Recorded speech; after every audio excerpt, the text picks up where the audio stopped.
आता काय सारखं म्हणजे पोरं तर काय आमचे सारखेच आजारी असतात. आणि ह्या क्लिप आहे ना, मी म्हणजे दसऱ्याच्या दिवशीच्या काढलेल्या होत्या, त्या राहिल्या होत्या माझ्याकडून. मी 5:30 वाजता उठले ते, कारण की मला करायचा होता पुरणपोळीचा स्वयंपाक. कारण की दसरा होता आणि घट पण हलवायचे, त्यासाठी मी कालच पुरण करून ठेवलं तयारी करून, कारण की मला जायचं होतं 13व्याच्या कार्यक्रमासाठी. त्याच्यामुळं मग म्हटलं लवकर उठून पुरणपोळी स्वयंपाक वगैरे नैवेद्य वगैरे तयार करून घेतले. आणि मला घट हलवायचे होते. मग देवपूजा वगैरे केली, घट पण हलवून घेतले, नैवेद्य वगैरे दिले. मग गेले होते मामाच्या घरी. त्याच्यानंतर हा दुसऱ्या दिवशीचा व्हिडिओ माझा.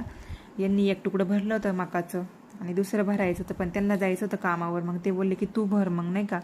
म्हटलं चालेल. मग मला त्यांनी नेऊन सोडलं होतं. मग मी पाणी भरत होते. शेजारीच सोयाबीन आहे. सोयाबीन पण आली काढायला, पण मी म्हणजे आम्ही दिली ती काढायला आता कोकण्यांना. बघू आता कधी काढतील तेव्हा.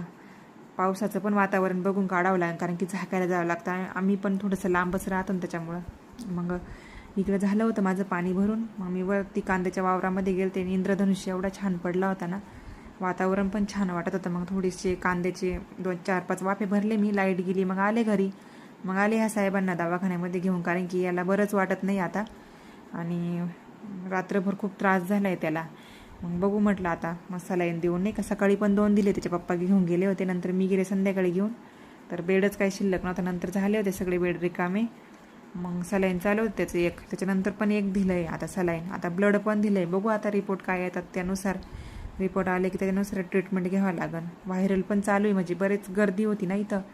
मग बघू आता रिपोर्ट आल्यानंतर घेऊ ट्रीटमेंट मग.